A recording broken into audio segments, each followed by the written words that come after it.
The launch of a new era in Chinese space exploration, the core module of China's first permanent space station Tianhe, or Heavenly Harmony. cabsi weyn ayaa ka jirta dunida kadib markii dowladda Shiinaha uu ka fakaday gantaal noociisu yahay kuwa xambaara dayax-gacmeedyada.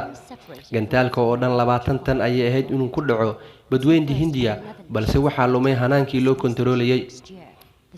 Shalay waxaa lagu arkay isagoo dul heebaya dalka Masar, halka maanta dowladda Suudaan ay sheegtay inuu u soo dhaafay dalka Itoobiya.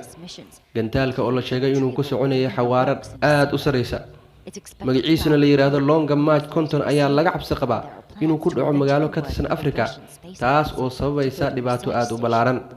Gantaalkan ayaa laga cabsi qabaa inuu Soomaaliya ku soo dhaco maadaama aysan jirin qalab casri ah oo lagu ogaan karo inuu dalku ku soo wajahan yahay. Dad badan oo isticmaala baraha bulshada oo Soomaalidu ku jirto ayaa ka firciliyay arrintan, iyagoo ka cabsi qaba inuu Soomaaliya ku soo dhaco.